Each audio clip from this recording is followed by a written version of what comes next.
स्वागत है आपका इंडियन प्रेस हाउस पर। मैं हूं आपके साथ अफीफा मलिक। महाराष्ट्र में बीएमसी चुनाव का ऐलान हो चुका है, लेकिन बावजूद इसके माहौल सामान्य नहीं दिख रहा है। सियासत में जहां आमतौर पर चुनाव के वक्त एकजुटता और रणनीति नजर आती है, वहीं इस बार तस्वीर बदली बदली सी दिख रही है। एक तरफ विपक्षी खेमे में ईवीएम को लेकर बदलते सुर और मुलाकात का दौर, तो दूसरी तरफ सत्ता पक्ष में खींचतान खुलकर सामने आ रही है। शरद पवार की बेटी और एनसीपी सांसद सुप्रिया सूले की मुलाकात देश के गृह मंत्री अमित शाह से हुई, तो दूसरी तरफ भाजपा के साथ गठबंधन में शामिल शिवसेना शिंदे गुट खुद को उलझा हुआ महसूस कर रहा है। सवाल यही है कि आखिर महाराष्ट्र की राजनीति में चल क्या रहा है। आइए एक एक कर समझते हैं क्या है ये पूरा मामला। पहला मुद्दा, सुप्रिया सूले और केंद्रीय गृह मंत्री अमित शाह की मुलाकात। बीएमसी चुनाव से ठीक पहले महाराष्ट्र की सियासत अचानक गर्म हो चुकी है। इसी बीच एनसीपी शरद पवार गुट की सांसद सुप्रिया सूले ने केंद्रीय गृह मंत्री अमित शाह से मुलाकात की। सुप्रिया सूले का कहना है कि ये बैठक महाराष्ट्र से जुड़े मुद्दों पर थी, लेकिन राजनीतिक गलियारों में इसे सिर्फ प्रशासनिक मुलाकात मानने को कोई तैयार नहीं है। खास बात यह है कि ये मुलाकात ऐसे समय पर हुई जब कांग्रेस ईवीएम को लेकर सवाल उठा रही है।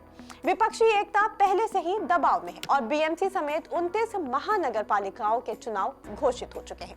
ये मुलाकात इसलिए भी अहम है क्योंकि अचानक ईवीएम को लेकर सुप्रिया सूले के अंदाज कुछ बदले हुए नजर आ रहे हैं, जिससे लेकर उनका एक बयान भी चर्चा में है।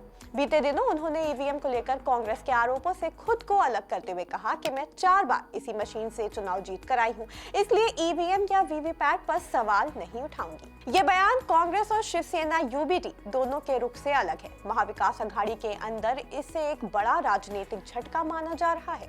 अब सवाल उठ रहे हैं कि एनसीपी शरद पवार गुट की रणनीति बदल रही है। क्या सुप्रिया सूले का रुख आने वाले चुनाव के संकेत दे रहा है? दूसरा मोर्चा है महायुति में बढ़ती खींचतान। अब बात करते हैं सत्ता पक्ष की। भाजपा और शिवसेना शिंदे गुट के बीच बीएमसी सीट बंटवारे को लेकर तनाव खुलकर सामने आ रहा है। खबरों के मुताबिक मुंबई महानगर पालिका के 227 वार्डों को लेकर हुई पहली बैठक किसी नतीजे पर नहीं पहुंच सकी। शिवसेना शिंदे गुट की मांग है कि वो कम से कम 125 सीटों पर चुनाव लड़े, जबकि भाजपा ने सिर्फ 52 सीटों का प्रस्ताव दिया। यह प्रस्ताव शिवसेना की उम्मीद से काफी कम बताया जा रहा है और इसी वजह से बैठक बीच में ही खत्म हो गई। तनाव की एक बड़ी वजह यह भी है कि भाजपा उन वार्डों पर भी दावा कर रही है जहां शिवसेना के मौजूदा पार्षद हैं। भाजपा का तर्क है कि पिछली बार इन सीटों पर वो दूसरे नंबर पर थी। वहीं शिवसेना का कहना है कि इससे संगठन और जमीनी कार्यकर्ताओं का मनोबल टूटेगा। इसके अलावा दादर, माहिम, वर्ली और चेंबर जैसे मराठी बाहुल इलाकों में कम सीट दिए जाने से भी नाराजगी सामने आ चुकी है। इन इलाकों को शिवसेना अपनी पारंपरिक ताकत मानती रही है। तनाव बढ़ता देख डिप्टी सीएम एकनाथ शिंदे ने मुख्यमंत्री देवेंद्र फडणवीस से मुलाकात कर अपनी बातें रखी। खबरों के मुताबिक शिंदे गुट ने कल बांद्रा के रंगशाला हॉल में 227 वार्डों के उम्मीदवारों को इंटरव्यू के लिए बुलाया है। इसे शक्ति प्रदर्शन के तौर पर भी देखा जा रहा है। तो महाराष्ट्र की राजनीति में इस वक्त तस्वीर साफ नहीं है। एक तरफ दुविधा में विपक्ष, तो दूसरी तरफ सत्ता पक्ष में खींचतान। अब सवाल ये है, क्या महायुति बीएमसी चुनाव से पहले सीटों पर सहमति बना पाएगी? क्या सुप्रिया सूले का बदला रुख महाविकास अघाड़ी की एकता को कमजोर करेगा? और क्या ये नगर निगम चुनाव महाराष्ट्र की आने वाली राजनीति की दिशा तय करेंगे?